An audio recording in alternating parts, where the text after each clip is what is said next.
Okay, we are gonna talk about the Waffle House shooting incident. I'm gonna talk a little bit out of turn here. It talks about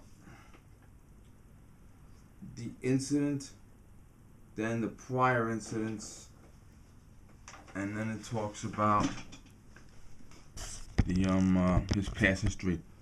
So I'm gonna go to so I'm gonna go to the arrest. So it goes incident, past history, and then arrest. I'm gonna go in chronological order here. Okay. Now I'm not gonna say the suspect's name because that's one thing I agree with Megan Kelly on. They don't need any more fucking notoriety. Okay. The guy was from Warren, Illinois. His birthday is February 1st of '89, so he's almost 7 years younger than I am. He had a history of erratic conduct and delusions.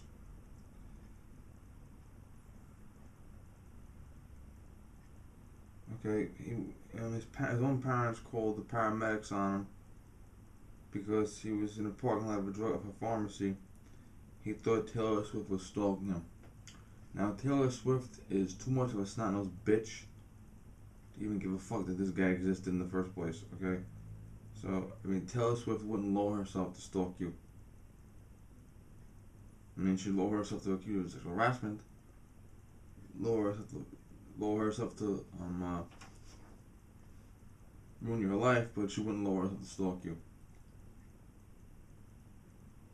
And she thought Taylor Swift was stalking him. He thought Taylor Swift had hacked his phone, so he's a total fucking nut job. He was hostile towards the police. He didn't recognize police authority.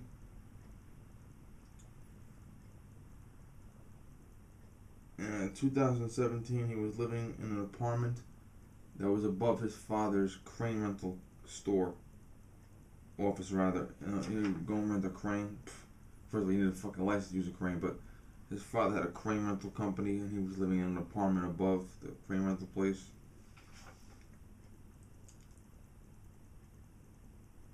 And he came downstairs wearing a fucking pink dress, carrying a rifle, and was cursing, and then tossed the rifle into his truck and left the premises.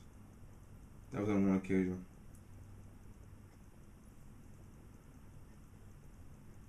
On another occasion, he went to a public pool wearing a pink woman's housecoat and then exposed himself to the lifeguards. Okay.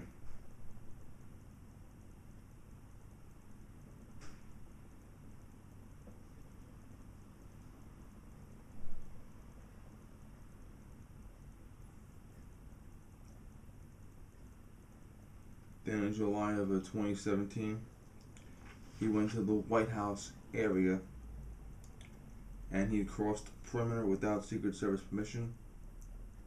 When you go to the White House, okay, there's a certain area that's cordoned off, and depending on how high terrorism threats are, that area could be further away from the White House or closer to the White House.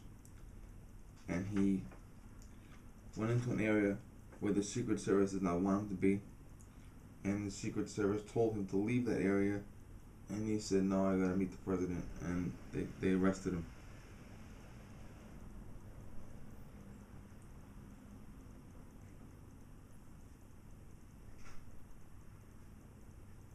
So, you got him walking around a drugstore, thinking Taylor Swift is stalking him and hacking his phone.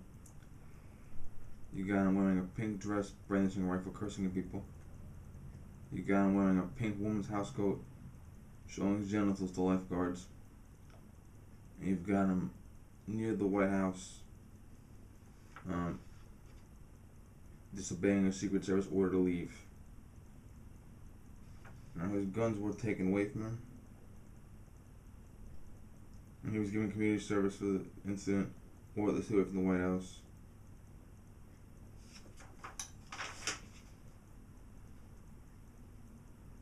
Okay, Illinois revoked his firearms license and took all of his guns, and the guns were given to his father. Typically, when the police take your guns away from you, they're gone. They either destroy them, sell them at auction, or you never know, a fucking cop may not put it at the house, okay? But when they take your guns away from you, it's very, very rare that a member of your family gets the guns. Very rare. Okay? And he moved to Nashville late last year.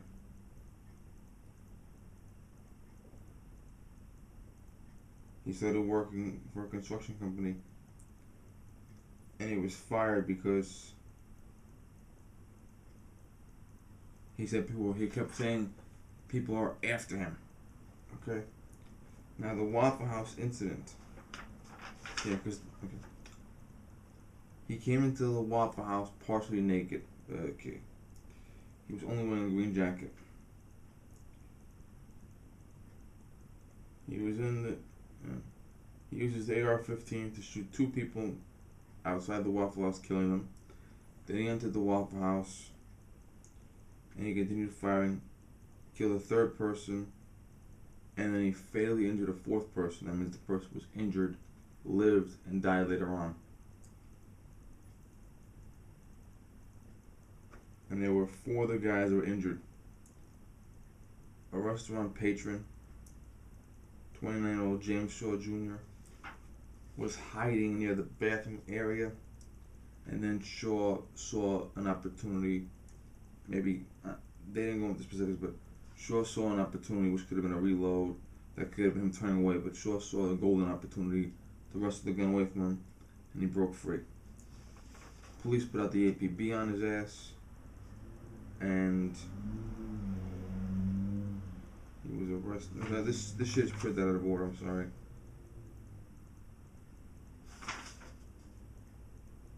Okay, come here. Sorry. A construction worker saw him going into the woods carrying a rifle and at least 2 other guns, maybe. And the construction worker probably recognized the description and called the police. Now, typically, what we say in this situation is we're better off seeing a false positive. That means if you honestly and reasonably believe you see the suspect, you're encouraged to call the police. Maybe the suspect is just the wrong guy. He might be a guy that looks like that guy. He might be going in the woods to hunt. He might be going in the woods because there's an area where it's legal to shoot your gun. Because some wooded areas, you have a big open area, and the police may say, listen, this is a free area, and you can use it as a gun range. Okay, if you look at Nothing Fancy goes out in the fucking wilderness all the time and shoots. Totally legal. Okay, so you might have a guy with a legal gun, just not bothering anybody. But when you have a mad suspect on the loose, you want to call police and please check it out. And I personally, if I was walking around with a rifle in the woods, yeah, there's fucking woods around here. But if I was walking around with a rifle in the woods, I would not be upset if a guy called the cops and thought that I would look like a suspect, and I would cooperate, answer all the questions and shit. Okay, now what went wrong was the father personally saw this guy come down the stairs with a pink dress, brandishing a rifle, because it was his premises. Okay, the parents called the police, called the paramedics on him because he was wandering around a drugstore parking lot yelling about Taylor Swift stalking him and hacking his phone. Okay? The father was told by the police in his area that his son's guns were being taken away for mental health reasons, and he was the new custodian of the guns, and he would not let his son near the guns. Okay? And yet the father, after knowing all this, decided to give the guns back to him anyway. That is a variation of the straw purchase. Straw purchase, for those who don't know, means that you go, you buy a gun legally, and then you turn around and you give it to someone that you know for a fact is not supposed to have it. We've seen examples of guys buying guns for their kids, guys buying guns for their wives. Okay, shit like that happens. But when you buy a gun and give it to someone that you know was not supposed to have it, that is a straw purchase. Now, this was technically not a purchase because the father got the guns from the police. The police seized the guns from the son. The police gave the guns to the father, and the police told the father not to give the guns back to him. Now, you are the legal possessor of guns because the police gave it to you, and you gave the guns to someone that you knew for a fact was not supposed to have them. Your own son, who you've personally seen act delusional. Okay, the father saw the woman in the drugstore parking lot digging tails with his dog. Now, the father saw him coming down the staircase in the dress with the rifle, cursing at people. Okay, the father didn't see the lifeguard incident, and the father didn't see the White House incident. But the father saw those two incidents, and the father got a direct order from the police not to give the guns back. But he gave them back anyway. So that is a variation of a straw purchase. Legal possession of a gun, giving the gun to someone you know is not supposed to have it. Okay? And they're thinking about charging the father. And they should. Now, sure, the Good Samaritan at the restaurant saw the golden opportunity and took it.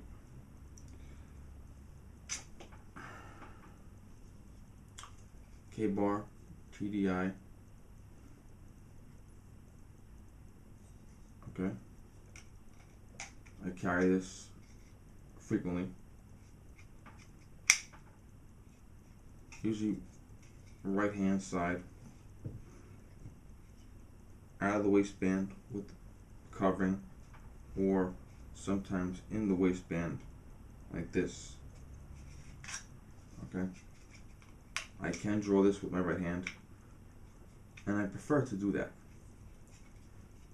This weapon, it is a weapon, is a last resort. This is the get off me knife. This is the close quarter combat knife where the gun is not feasible. Okay, if someone grabs your gun and tries to take it away from you, this.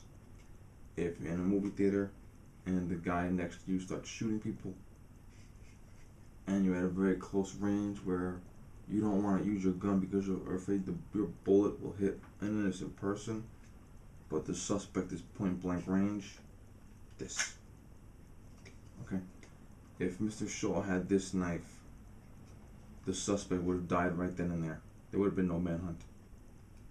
Okay? And yes, someone with a rifle killing innocent people is justifiable at that point. If they turn their head, if their back is to you, even if they're running away, it's pretty much justifiable. And depending on how good of a fighter you are, couple that with your adrenaline pumping, I would much rather just whip this out, and I would go for either the throat or the chest, but I would definitely try it as hard as I could, the face, to do maximum damage, fatal damage. Okay, the blade is very thick, the blade is very sharp. Okay, it's pretty much legal everywhere, and to my knowledge, convicted felons, reformed felons, can carry knives in public, as long as they're not on probation or parole currently.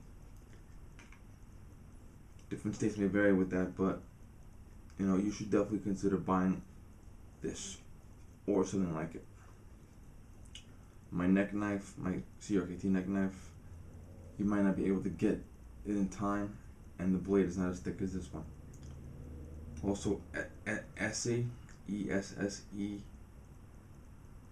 SE Knives makes the Azula, which is a fixed blade knife that can be carried either on the neck or on the belt.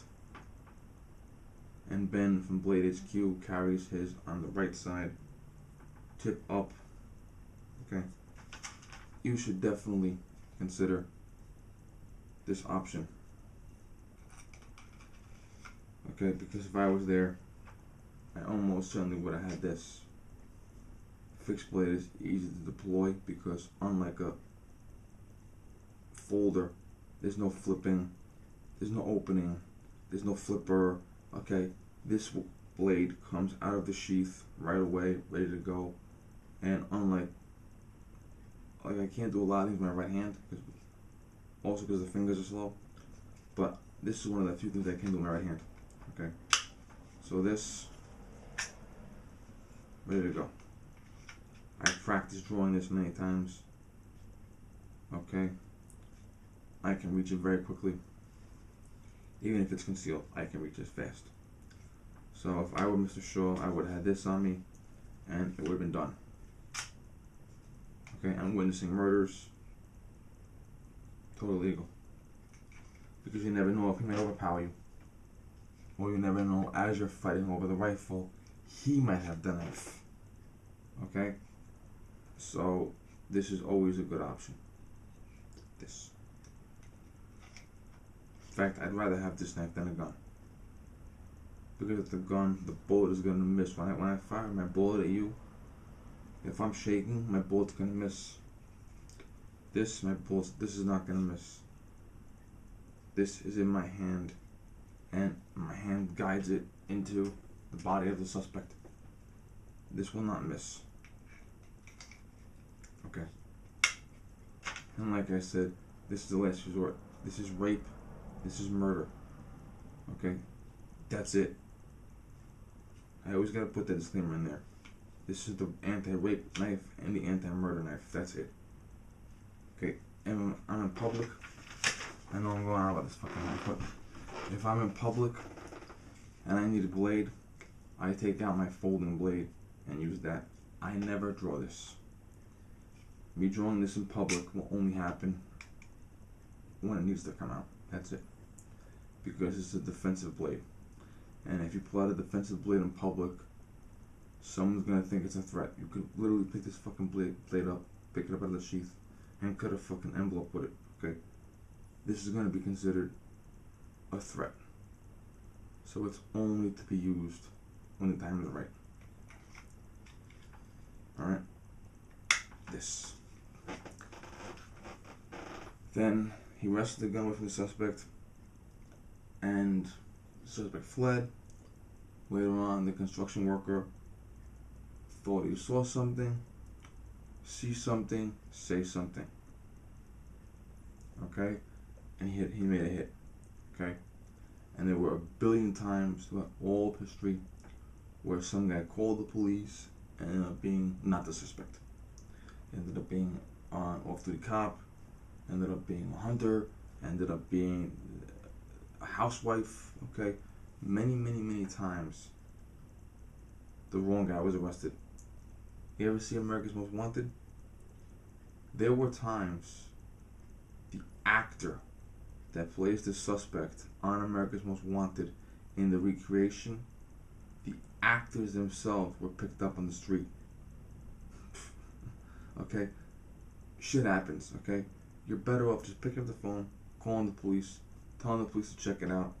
And I'd much rather have the police tell me, I saw the guy, I talked to him, he has an alibi for last night, and it's not the suspect. Okay? That is so much better for my conscience than, well, I didn't call it in, and it was the suspect, and now he's killed 5 more people. Okay? So Mr. Shaw did the right thing. He saw the opportunity, and he seized the opportunity. He's also raising hundreds of thousands of dollars for the victims and the survivors. The only criticism I have of Mr. Shaw is he didn't have this on him. But, you know, he went up against a guy with a fucking rifle with his bare hands, okay? So, he's a badass, okay? He's a badass in my book. So, but, if that's my biggest criticism of him, fine. My criticism of the police: don't give the guns to the father, sell them at auction, my criticism of the system itself. When the guy thinks terrorists are stalking him, when the guy is walking around with a pink dress, when the guy is showing his genitals to lifeguards, when the guy is going into the White House and demanding to see the president and he's going to leave. It's time for the mental institution. Okay?